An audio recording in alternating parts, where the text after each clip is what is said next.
चलिए शुरुआत करते हैं आज के न्यूज़पेपर की। हम पहली न्यूज़ देखने वाले हैं पीआईबी से। पीआईबी की पहली न्यूज़ आई है नेशनल स्पोर्ट्स डे, जिसको हिंदी में हम कहते हैं राष्ट्रीय खेल दिवस।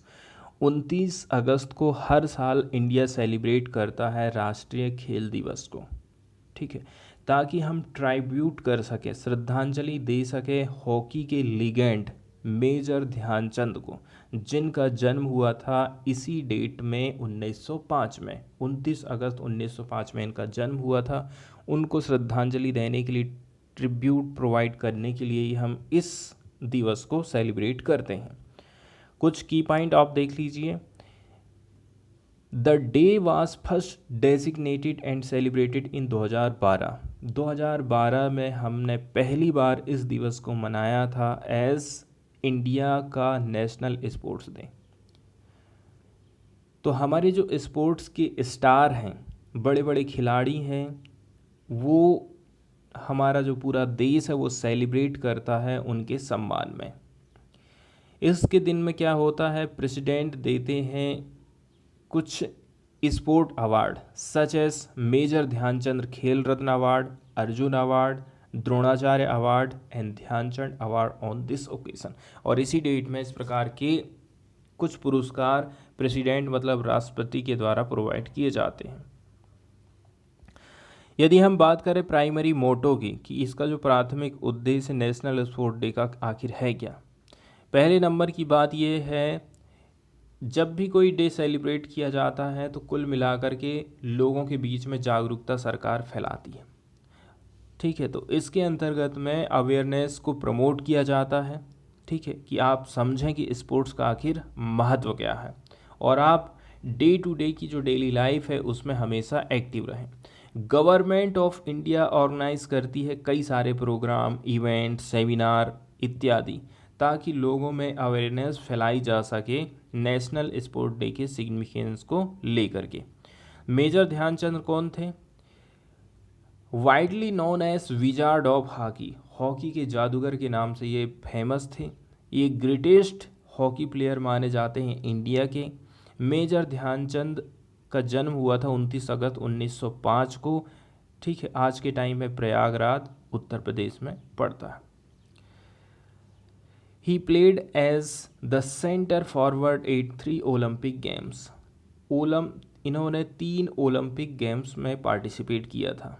For India winning gold medals at Amsterdam in 1928, Los Angeles in 1932, 2 बार, ठीक। इसके अलावा बर्लिन 1936 में, where he was the captain, इस टाइम में वो कैप्टन हुआ करते थे। इसके अलावा बताया जाता है he was a member of the first Indian overseas army team, पहली इंडियन ओवरसीज आर्मी टीम के वो मेंबर हुआ करते थे, जो कि गई थी खेलने कहाँ, न्यूजीलैंड 1926 में। मेजर ध्यानचंद ने स्कोर किया था 400 से भी ज़्यादा international goal in his career, 1926 से लेकर के 1948 के बीच में यदि हम बात करें। इसके साथ साथ में लगभग 1000 गोल के करीब पहुंच गए थे अपने पूरे करियर के दौरान में।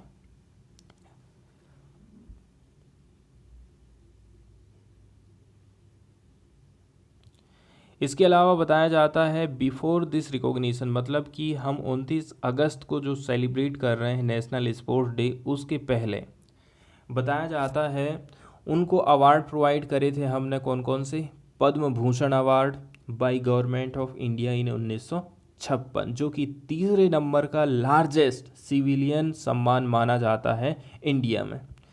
बताया जाता है इनकी डेथ हो गई थी 3 दिसंबर 1979 को in Delhi, having slipped into coma.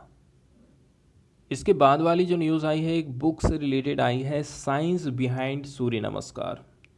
Ayush राज्य मंत्री डॉक्टर मुंचपारा महेंद्र भाई ने इस बुक का विमोचन किया है। आयुष, महिला एवं बाल विकास राज्य मंत्री डॉक्टर मुंचपारा महेंद्र भाई कालू भाई ने अखिल भारतीय आयुर्वेद संस्थान AIIA में सबसे प्रसिद्ध योग आसनों में से एक सूर्य नमस्कार माना जाता, इस पर साक्ष्य आधारित अनुसंधान के संग्रह साइंस बिहाइंडिंग सूर्य नमस्कार नामक किताब का विमोचन किया है। बताया जा रहा है डॉक्टर मुंजफारा महेंद्र भाई को 22 से 27 अगस्त 2022 तक संस्थान में आयोजित सतत चिकित्सा कार्यक्रम 2022 के आयोजकों को सम्मानित करने के लिए इनको बुलाया गया था।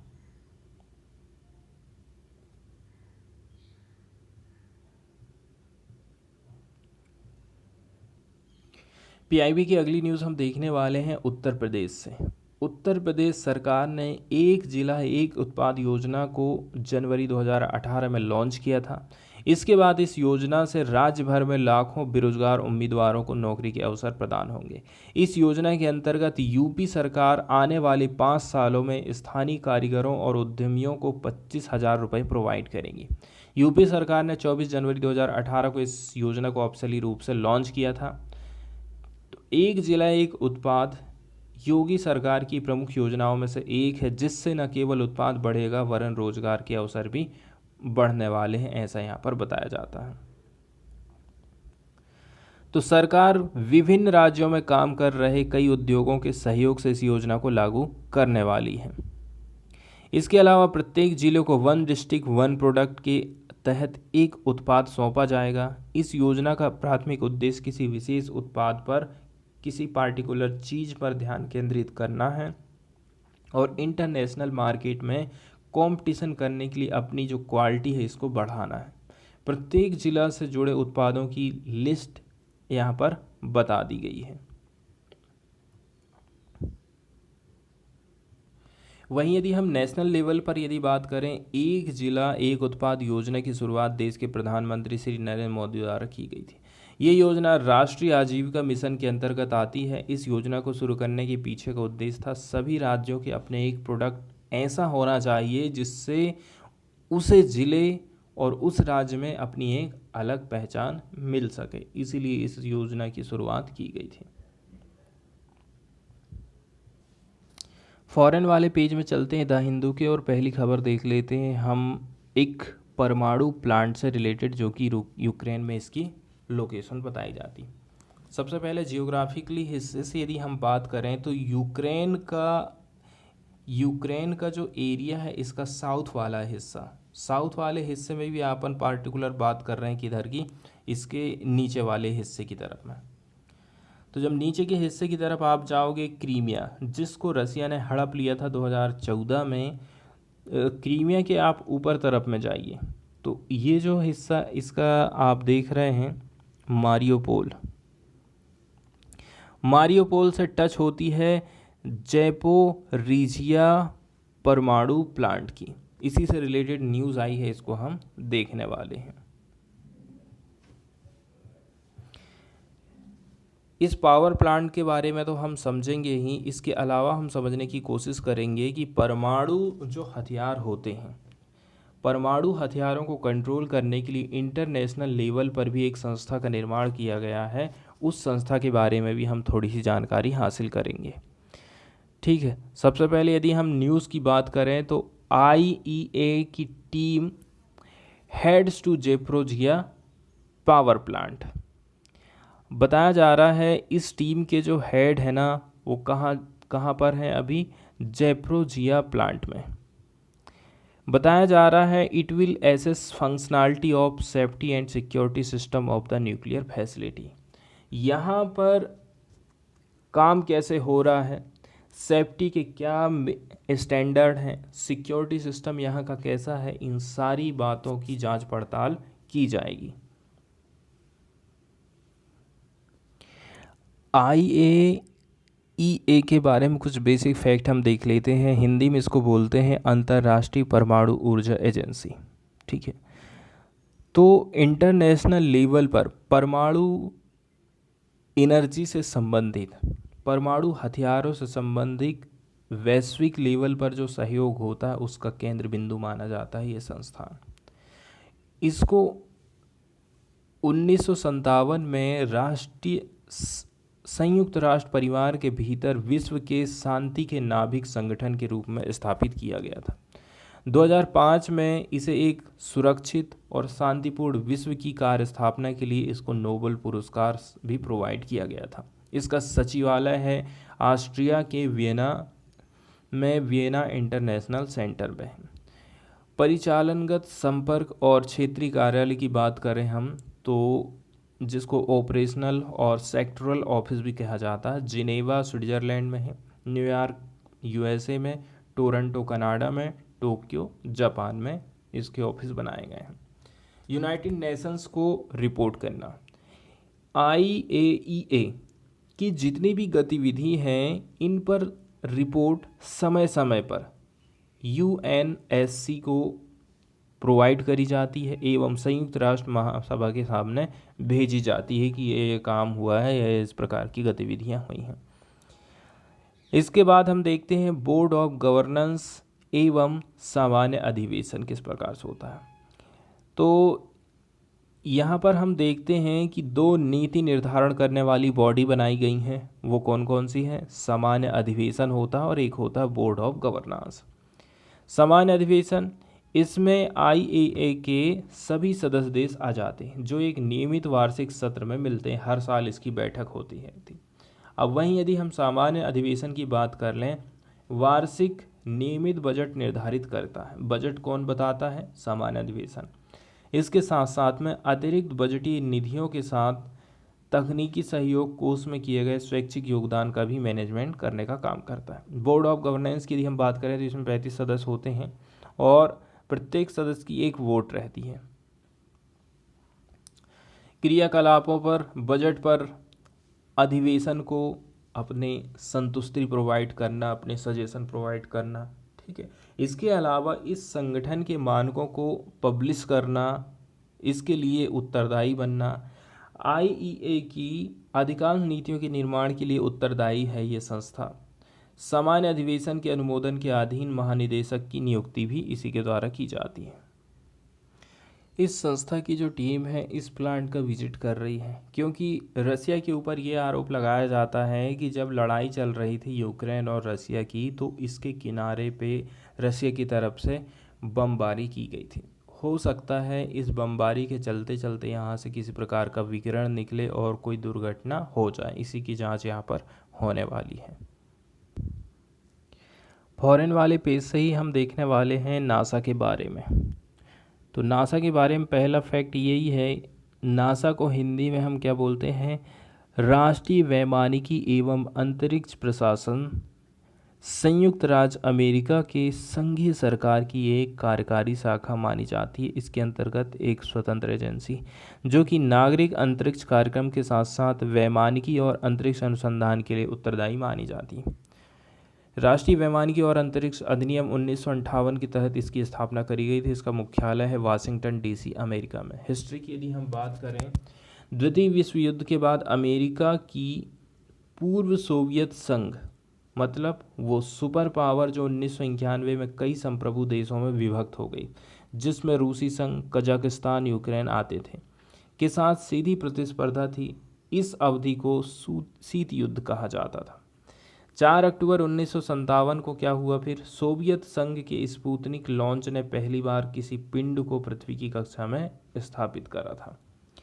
इसके बाद नवंबर में और भी बड़ा स्पुतनिक सेकंड छोड़ा गया जो लाइका नामक मादा डॉग को, फीमेल डॉग को साथ में लेकर गया था। जनवरी 1958 के आखिर में अमेरिका ने एक्सप्लोरर 1 लॉन्च किया। सेना की रॉकेट टीम ने द्वितीय विश्व युद्ध में विकसित रॉकेट टेक्नोलॉजी का यूज़ करके इस मिशन को पूरा करा था। यद्यपि एक छोटा सा अंतरिक्ष यान जिसका वजन केवल 30 पाउंड था ने वॉन एलेन रेडिएशन बेल्ट की खोज करी। ये नाम यूनिवर्सिटी ऑफ लोवा के डॉक्टर वैज्ञानिक जेम्स वॉन एलेन के नाम पर रखा गया था, जिसने अंतरिक्ष विज्ञान में एक नए विषय की शुरुआत करी थी। एक्सप्लोरर 1 के बाद 1958 में नौसेना का वैंगार्ड लॉन्च किया गया, जिसका व्यास था 1.6 इंच और भार केवल 3 पाउंड था। नासा का जन्म प्रत्यक्ष डायरेक्ट और तौर पर स्पुतनिक की लॉन्चिंग और अंतरिक्ष में तकनीकी सर्वोच्चता दिखाने की भविष्य की दौड़ से जुड़ा हुआ है।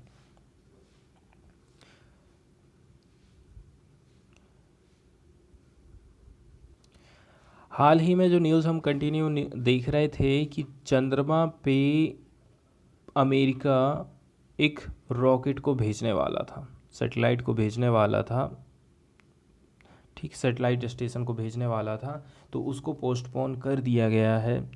It is part of moon Mars Artemis mission. तो ये क्या है, moon to Mars Artemis mission का एक हिस्सा हुआ करता था जिसकी लॉन्चिंग होने वाली थी। इंजन प्रॉब्लम आ गई थी जिसके चलते चलते नासा ने मंडे के दिन पोस्टपोन कर दिया है at least 4 days the launch of its colossal next generation rocket ship on a long awaited debut test flight around the moon and back 50 years after Apollo's last lunar mission. 50 साल हो चुके हैं Apollo के जो lunar mission भेजा गया था, उसी की तर्ज पर इसको अमेरिका की तरफ से भेजा जा रहा है। इसके बाद वाली न्यूज़ हम देखने वाले हैं चाइना और इंडिया के रिलेशन को ये न्यूज़ बताती है। इसमें बताया जा रहा है, आप मैप में डेमचौक को ढूंढने का प्रयास करिए। ये देखिए रहा डेमचौक। लद्दाख का जो एरिया है बिल्कुल चाइना की बॉर्डर से टच हो रहा है Demchok.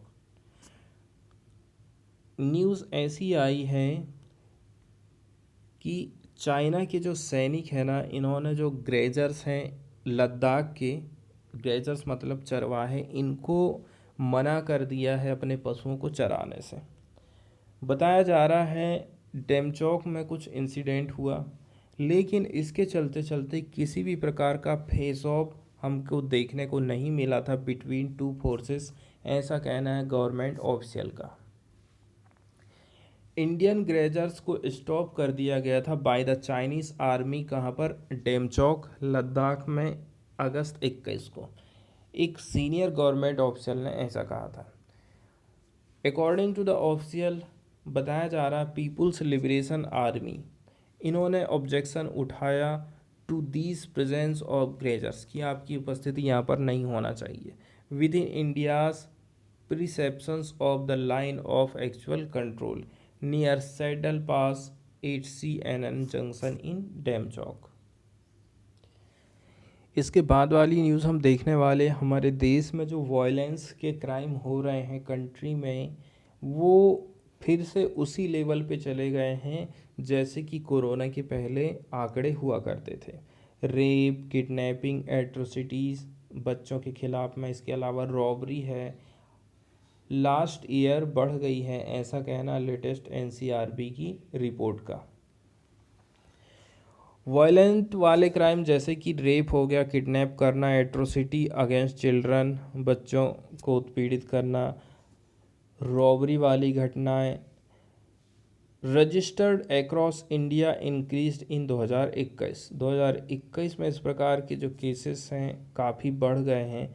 After the pandemic release restriction lead to a decline in this service.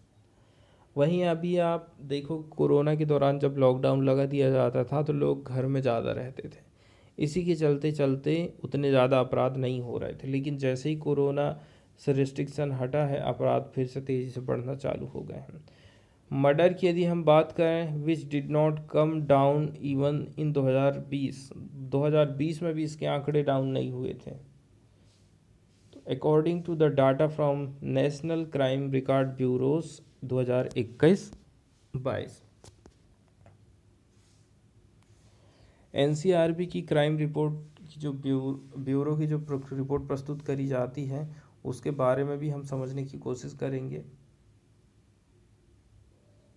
और भी डिटेल यहाँ पर बताया जाता है NCRB के बारे में। राष्ट्रीय अपराध रिकॉर्ड ब्यूरो, इसकी स्थापना टंडन कमेटी, राष्ट्रीय पुलिस कमीशन 1977-1981 और गृह मंत्रालय के टास्क फोर्स की सिफारिश के आधार पर अपराध और अपराधियों की सूचना संग्रह और रखरखाव के रूप में काम करने के लिए 1986 में करी गई थी, जिससे कि अपराध को अपराधियों से जोड़ने में सहायता मिल सके।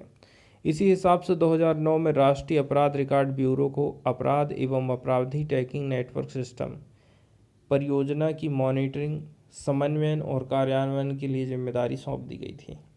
देश में ये परियोजना लगभग 15,000 पुलिस स्टेशन और देश के 6,000 उच्च हाई कोर्ट में उच्च कार्यालयों को ये जोड़ने का काम करती है।